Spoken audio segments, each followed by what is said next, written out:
A very good morning to all of you. Today we will talk about an apology for poetry by Sir Philip Sidney. Sir Philip Sidney's apology for poetry was written as a response to vindicate the value of poetry in social life. Many writers, like Stephen Busson, condemned poetry as a useless activity. This invective against poetry and drama can be traced back to Plato's condemnation of poets. The first argument against poetry is that it is a waste of time.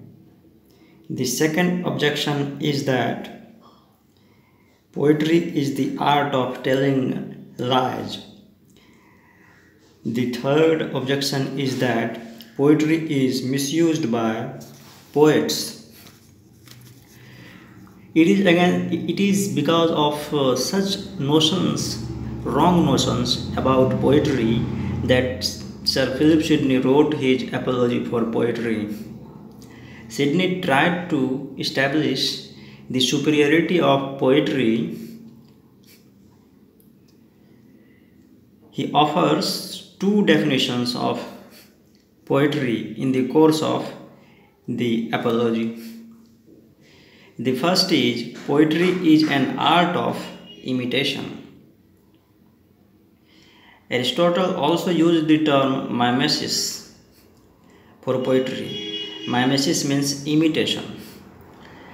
The second definition is that only rhyming and versification does not make a poet. A poet creates ideal images of virtues also. Talking about Aristotle's concept of poetry as imitation, Sidney says that imitation is creation. The poet is a maker, a creator. He imitates his ideas, thereby creating a world better than the one in which we live. He borrows nothing of what is, has been, or shall be. He borrows nothing of what is, has been, or shall be. He creates an ideal world. This better world is presented in such a lively way that the reader is inspired to virtue. Poetry is defined as an activity directed to more involved in moving man to virtuous action. Here, imitation becomes an elevating process of the spirit. It is a process of transmuting the real and actual. It is an attempt at an entirely new creation.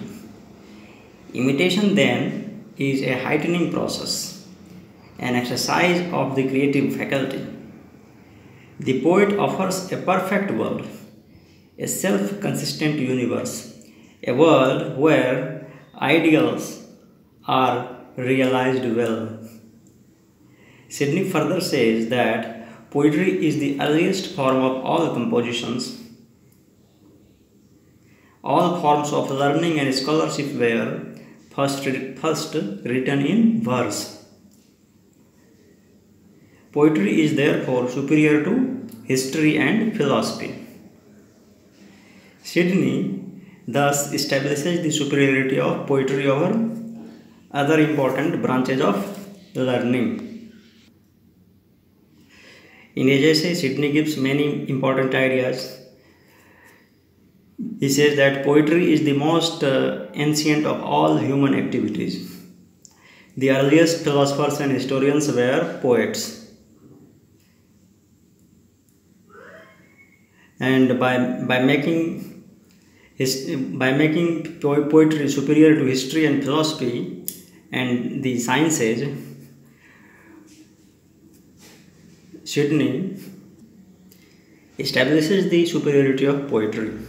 Thus, in this essay, Sidney's arguments are in favor of poetry. Thank you.